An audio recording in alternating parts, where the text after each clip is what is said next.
से लेके यहाँ तक अगर इसके नीचे कैंडल क्लोज नहीं मिलती है तब मैं इसके ये लाइन का स्टॉप लॉस रख कर स्मॉल एक अपसाइड के लिए यहाँ तक बैठ सकता हूँ।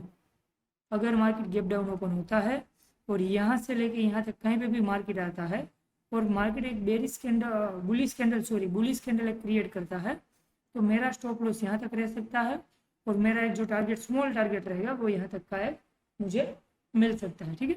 सो hello friend, welcome to Wall Street Pathshala.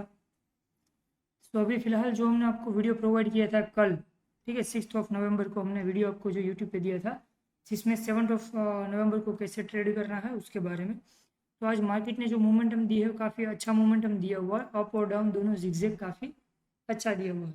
तो सबसे पहले जो मॉर्निंग के लिए मैंने बोला था आपको कि मार्केट में अगर निफ्टी गैप डाउन होने के बाद अगर यहाँ पे कोई बुलिश कैंडल मुझे दिख रही है तब मेरी जो एंट्री रहेगी वो अपसाइड के लिए रहेगी जिसका टारगेट मिनिमम यहाँ तक रह सकता है।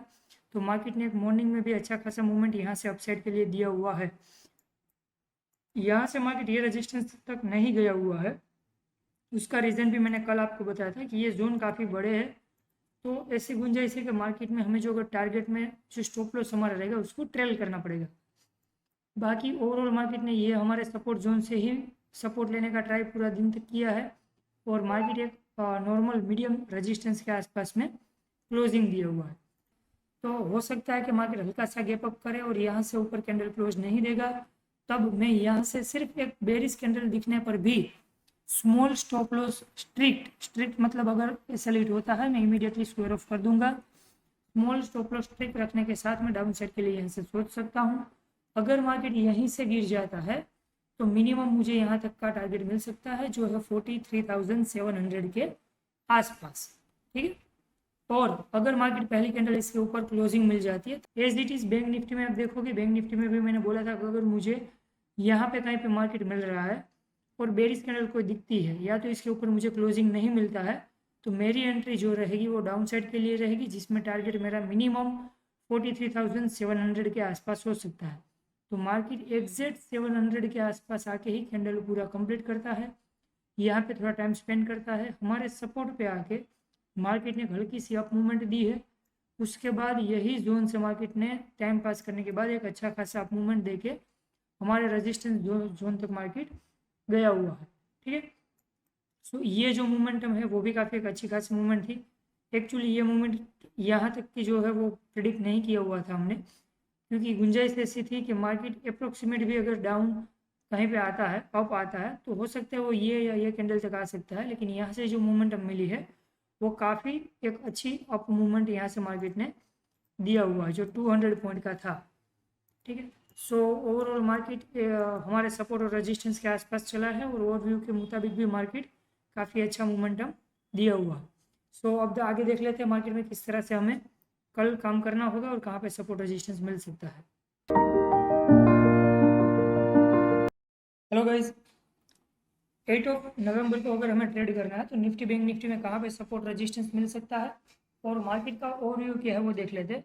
तो अभी जो आपके सामने चार्ट ओपन है वो निफ्टी फ्यूचर का 5 मिनट टाइम फ्रेम का चार्ट ओपन है। तो आगे जो भी आप सपोर्ट रेजिस्टेंस की मार्केट वैल्यू की हम बात करेंगे वो फ्यूचर के चार्ट के मुताबिक बात होगी। तो निफ्टी जो अभी क्लोजिंग मिला है वो हमारे सपोर्ट और रेजिस्टेंस जोन के सेंटर में है, मतलब हमें कंपलसरी कल मार्केट में गैप अप या गैप डाउन का वेट करने के बाद कंफर्मेशन मिलने पर ही हम ट्रेड कर पाएंगे। मतलब क्या है कि जो ओवरव्यू मार्केट का रहता है वो मार्केट या तो गैप अप होगा तो इसके आसपास में कहीं होने की गुंजाइश थोड़ी सी ज़्यादा है और गैप डाउन हुआ तो इसके आसपास में होने की गुंजाइश थोड़ी सी ज़्यादा रहती है। तो सबसे पहले अगर सोच लीजिए कि मार्केट गैप अप हो रहा है, ठीक है, अगर आपको गैप अप यहाँ से लेके यहाँ कहीं पे भी मिल रहा है या तो इससे थोड़ा सा ऊपर, एक ही चीज़ का ख्याल रखना है, जो पहली कैंडल है अगर इसके ऊपर क्लोज हो जाती है तब हमें अपसाइड कंफर्मेशन फाइंड आउट करना है और अपसाइड कंफर्मेशन मिलने के बाद हम यहाँ से अपसाइड के लिए ट्रेड कर सकते हैं।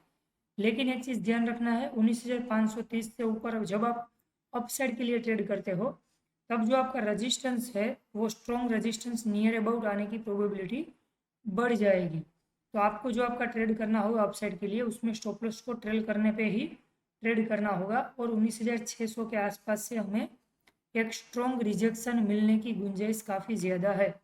ठीक है, 19600 के आसपास से हमें स्ट्रॉन्ग डाउनसाइड मूवमेंट मिलने की गुंजाइश थोड़ी सी ज़्यादा है। कब?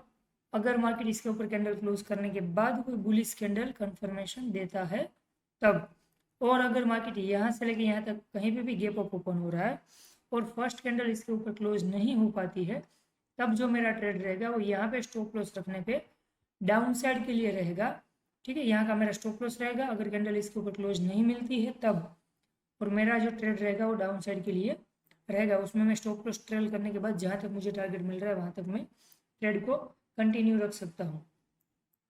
सो गैप अप में आपको बेरिश सिग्नल का वेट करना है। और अगर मार्केट गैप डाउन यहाँ कहीं पे भी हो जाता है तो आपको वेट करना है, मार्केट को एक बार कंपलसरी सपोर्ट पे आने देना है, मार्केट को एक बार कंपलसरी सपोर्ट पे आने देना है। अगर मार्केट यहाँ कहीं पे भी मिल जाए तो ऐसी गुंजाइश है कि मार्केट में यहाँ से आपको एक अप की मूवमेंट मिल सकती है, लेकिन यहाँ पे कंफर्मेशन मिलने पे थोड़ा सा कल एक दिन क्वांटिटी को हम हाफ क्वांटिटी में ही अपसाइड के लिए ट्रेड करेंगे। अगर मुझे कोई बुलिश कंफर्मेशन यहाँ पे मिल रहा है तब मैं मेरा जो ट्रेड की क्वांटिटी है उसमें हाफ क्वांटिटी में ही मैं ट्राई करूँगा, क्योंकि मार्केट में कभी भी एक स्ट्रॉन्ग सेल मूवमेंट आ सकता है। आज जो जैसा आपने देखा था वैसा कभी भी सिचुएशन क्रिएट हो सकता है। तो यहाँ कहीं पे भी मिल रहा है मार्केट में, यहाँ का स्टॉप लॉस रख के अपसाइड के लिए सोचूंगा। और अगर मार्केट ये जोन को ब्रेक कर देता है या तो गैप डाउन बड़ा होने पे यहाँ इसके नीचे क्लोजिंग मिलता है, तब मेरी जो डाउन की एंट्री रहेगी वो यहाँ पे स्टॉप लॉस रखने पे एक डाउन साइड के लिए मैं एंट्री के लिए सोच सकता हूँ। तो फ्लैट ओपनिंग में ये गैप अप गैप डाउन दोनों हो गया। फ्लैट ओपनिंग में जो मेरा स्ट्रॉन्ग रेजिस्टेंस रहेगा वो 19,560 या तो 19,580 के आसपास में हो सकता है। मतलब आप अप्रोक्सीमेट 1956 या 70 से लेके 19,580 के आसपास में ये मेरा strong resistance for flat opening में। और 19,380 ये जो जोन दिख रहा है ये जोन मेरा फ्लैट ओपनिंग में पहला सपोर्ट रहेगा। और सेकंड जो सपोर्ट रहेगा वो मेरा अप्रोक्सीमेट रहेगा, सेकंड सपोर्ट का यहाँ कहीं पे मिल सकता है 19,350 या 19,340 के आसपास में सेकंड सपोर्ट मार्केट में एक मिल सकता है। ठीक है, फ्लैट ओपनिंग में। चलो, सो गैप अप देख लिया, गैप डाउन में देख लिया, फ्लैट में भी देख लिया।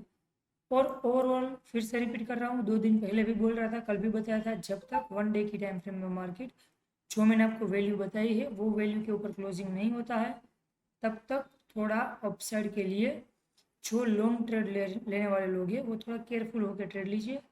गुंजाइश ऐसी काफ़ी ज़्यादा हो चुकी है कि मार्केट बिफोर एक्सपायरी अप के लिए ट्रैपिंग क्रिएट कर सकता है, उसके बाद मार्केट में हमें अच्छी खासी आने वाले दिनों में डाउन साइड मूवमेंट देखने को मिल सकती है। कभी कभार क्या होता है, ये सिचुएशन क्रिएट होने के बाद यहाँ पे ट्रैपिंग हो जाता है और मार्केट यहाँ से इस तरह से नीचे गिर जाता है। यह कंडीशन में मार्केट में जो ट्रेड चल रहा है उसमें से निकल भी नहीं पाते हैं, तो थोड़ा सा ऐसी सिचुएशन में हमें ध्यान रखना होगा।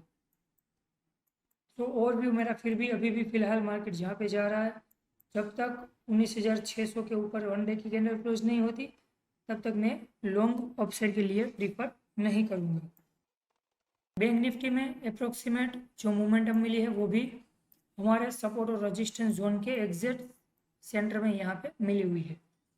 तब बैंक निफ्टी में भी सेम सिचुएशन है, मार्केट में यहाँ से अगर मार्केट फ्लैट ओपन होता है तब सेलिंग आने की गुंजाइश थोड़ी सी ज़्यादा हो जाएगी।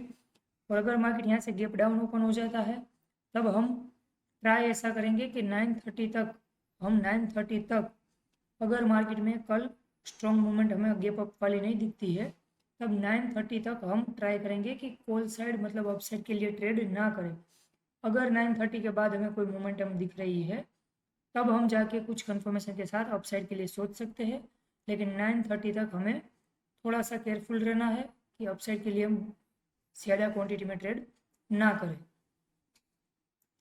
सो उसके बाद अगर मार्केट में सोचिए कि अगर बैंक निफ्टी फ्लैट ओपन हो रहा है, ठीक है, बैंक निफ्टी में अगर फ्लैट ओपनिंग हो रही है तो फ्लैट ओपनिंग में जो हमारा रेजिस्टेंस जोन जो रहेगा वो रेजिस्टेंस अप्रोक्सीमेट आप समझ लीजिए कि 44,200 के आसपास में फ्लैट ओपनिंग का पहला हमारा रेजिस्टेंस रहेगा और जो हमारा सपोर्ट है वो 43,650 के आसपास पहला और सेकंड सपोर्ट रहेगा 43,550 के आसपास पहला। फ्लैट ओपनिंग में 43,550 के आसपास सेकंड और पहला सपोर्ट 43,650।